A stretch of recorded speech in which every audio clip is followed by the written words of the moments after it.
सोचिए, एक गरीब लड़का, टॉपर, गोल्ड मेडलिस्ट, पर उसी वक्त उसकी माँ मौत से लड़ रही होती है। इलाज इतना महंगा कि उसके सपने भी कांपने लगते हैं। तभी सामने आता है एक अजीब सा विज्ञापन। देश का सबसे बड़ा उद्योगपति अपनी कोमा में पड़ी बेटी के लिए दूल्हा ढूंढ रहा है। 3 साल से वो बोल नहीं पाई, लेकिन हर ताना, हर अपमान सब सुनती है, बस जवाब नहीं दे पाती। इंटरव्यू हॉल में सैकड़ों लोगों के बीच वो गरीब लड़का खड़ा है। उसकी आंखों में मजबूरी नहीं, एक अपनापन है, और वही अपनापन उसे चुना देता है। शादी हो जाती है, ना रंग ना शोर, सिर्फ एक अधूरा सा रिश्ता। लेकिन उसकी सेवा, उसकी आवाज, उसकी उम्मीद धीरे धीरे उस लड़की के बंद पड़े मन तक पहुंचने लगती है। और एक दिन 3 साल से ना हिलने वाली उंगलियां उसका हाथ हल्का सा दबा देती हैं। यहीं से कहानी पलटती है। क्या वो ठीक होगी? क्या वो लड़के की सच्चाई पहचान पाएगी? क्या मजबूरी प्यार बनेगी या सब टूट जाएगा? और सबसे बड़ा सवाल, क्या ये लड़का उसकी जिंदगी बचाकर अपनी जिंदगी बदल पाएगा? तो चलिए इस दिलचस्प कहानी को शुरू करते हैं। एक छोटा सा कस्बा, टूटा हुआ मकान, और भीतर रहती थी एक मां जो अपने बेटे रोहन को देखकर ही जीती थी। रोहन बचपन से ही पढ़ाई में तेज था। गांव के मास्टर तक कहते थे कि ऐसा दिमाग सालों में एक बार पैदा होता है। गरीबी उसकी किस्मत में थी, लेकिन हुनर किसी अमीर खानदान से कम नहीं था। स्कूल से लेकर कॉलेज तक हर जगह उसने टॉप किया, गोल्ड मेडल लाया और हर टीचर का गर्व बन गया। मां अक्सर कहती, बेटा पढ़ ले, एक दिन बड़ा आदमी बनेगा। रोहन मुस्कुराकर जवाब देता, मां, बड़ा मैं पहले ही हूं, बस लोग समझे इतना काफी है। लेकिन किस्मत को कुछ और ही मंजूर था। डिग्री पूरी होते ही उसकी मां को एक गंभीर बीमारी ने जकड़ लिया। इलाज इतना महंगा था कि रोहन के पास पैसे का नाम भी नहीं रहा। वो दिन रात भागता रहा, कंपनियों में इंटरव्यू देता रहा, लेकिन कोई उसे तुरंत ज्वाइनिंग नहीं देता। मां की हालत बिगड़ती गई। डॉक्टर बोल चुके थे कि इलाज न किया तो देर हो जाएगी। इसी बिखराव के बीच एक अखबार में छपी एक अजीब खबर ने उसकी जिंदगी मोड़ दी। देश के सबसे बड़े बिजनेसमैन अर्जुन मल्होत्रा, जिन्होंने भारत में इंडस्ट्री की तस्वीर बदल दी थी, अपनी बेटी के लिए दूल्हा ढूंढ रहे थे। उनकी कंपनी मल्होत्रा ग्लोबल एंटरप्राइजेज पूरे देश में फैली थी। लोग कहते थे अर्जुन की एक आवाज से बाजार ऊपर नीचे होता है। लेकिन उनकी बेटी कियारा मल्होत्रा पिछले 3 साल से कोमा में थी। दुनिया की सारी दवाइयां उसके कमरे में थीं। डॉक्टर हर घंटे आते, लेकिन वो जागती नहीं थी। घर के नौकर अक्सर फुसफुसाते, मैडम को कोई उम्मीद नहीं है। कोई कहता, ऐसी हालत में कौन शादी करेगा? मगर किसी को नहीं पता था कि कियारा सुन सकती थी। उसका शरीर साथ नहीं देता था, पर उसका मन हर ताना, हर बात महसूस कर लेता था। अर्जुन मल्होत्रा ने अखबार में विज्ञापन दिया कि जो भी उसकी बेटी से शादी करेगा, उसे जीवन भर सुरक्षित भविष्य, पैसा और ताकत दी जाएगी। रोहन विज्ञापन पर नजर टिकाए रह गया। मां का चेहरा उसके सामने आ गया। उसकी सांसें धीमी होती जा रही थीं। उसे लगा किस्मत शायद यही रास्ता दिखा रही है। और यही से कहानी का असली सफर शुरू होता है। अर्जुन मल्होत्रा का दिया विज्ञापन पूरे देश में खलबली मचा गया। टीवी चैनलों पर बहस शुरू हो गई। सोशल मीडिया पर हर कोई यही पूछ रहा था कि करोड़ों की दौलत वाले घर में लड़का कौन बनेगा दामाद। लोग इसे एक मौके की तरह देख रहे थे। कोई पैसा चाहता था, कोई नाम, कोई पहचान। इंटरव्यू मल्होत्रा हवेली में होना था। हवेली नहीं, बल्कि एक महल जैसा घर। गेट से लेकर दरवाजे तक सुरक्षा इतनी कड़ी थी कि लोग दूर से ही प्रभावित हो जाते। रोहन भी अपनी घिसी हुई शर्ट पहनकर मां की बीमारी का बोझ दिल में लिए वहीं पहुंचा। हॉल में कम से कम 200 लोग बैठे थे। हर कोई अपने आप को योग्य साबित करने में जुटा था। कोई बोल रहा था कि वो बिजनेस संभाल सकता है। कोई कहता कि उसे पैसों की जरूरत नहीं, वो बस लड़की की सेवा करेगा। लेकिन जब असली कारण पूछा जाता तो उनकी झूठी बातें फिसलने लगतीं। अर्जुन मल्होत्रा ने खुद इंटरव्यू लिए। वो हर लड़के को कुछ ही मिनटों में समझ जाते थे। वो ऐसे सवाल पूछते कि सामने वाले का असली मकसद खुलकर सामने आ जाए। जब रोहन की बारी आई, वो धीरे से कुर्सी पर बैठा। अर्जुन ने उसे ऊपर से नीचे तक देखा। उसकी साधारण पोशाक, झिझक और आंखों में छुपा तनाव स्पष्ट था। तुम यहां क्यों आए हो? अर्जुन ने सीधे पूछा। रोहन ने झूठ बोलने की कोशिश नहीं की। उसने सब साफ बता दिया। मेरी मां बहुत बीमार है, मुझे पैसों की जरूरत है। अगर मैं ये शादी कर पाऊं तो शायद मैं मां को बचा सकूं। लेकिन उसने रुक कर कहा, अगर आप चाहें। अर्जुन ने पहली बार हल्की मुस्कान दी। तुमने ये नहीं कहा कि तुम मेरी बेटी से प्यार कर सकते हो? रोहन ने जवाब दिया, सर मैं वादा नहीं कर सकता, लेकिन मैं इंसान हूं, दिल मेरे अंदर भी है।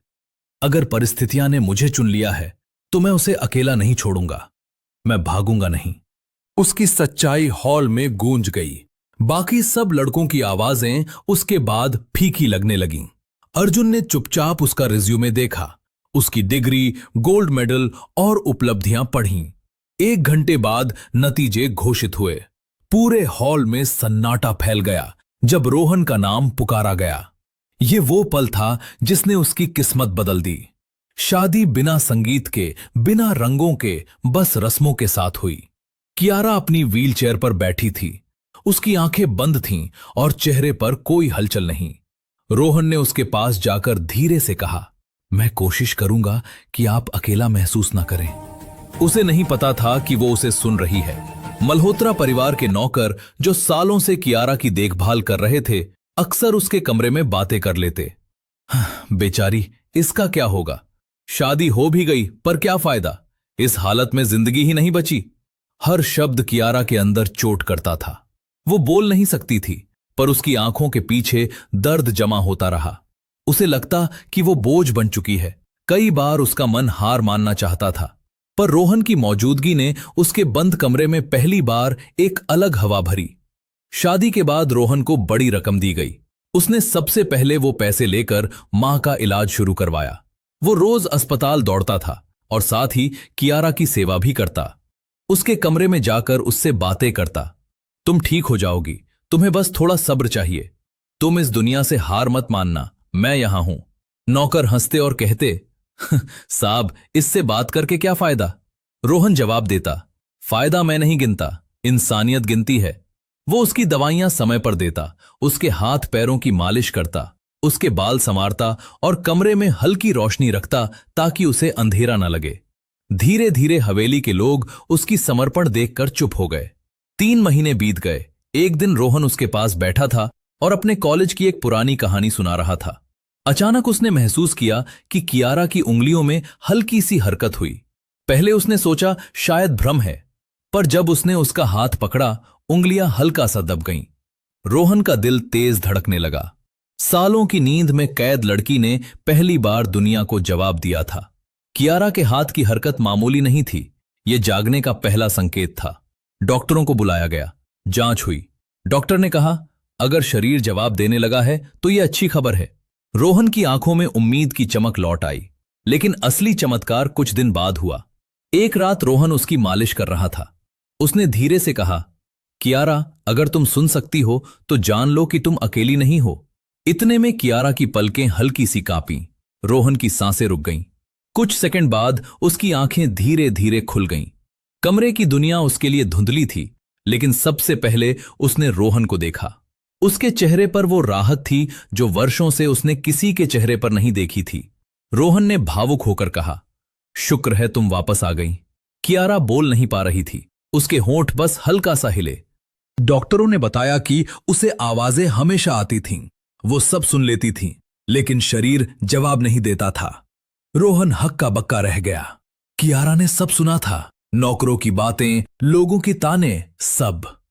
एक समय कियारा मरना चाहती थी।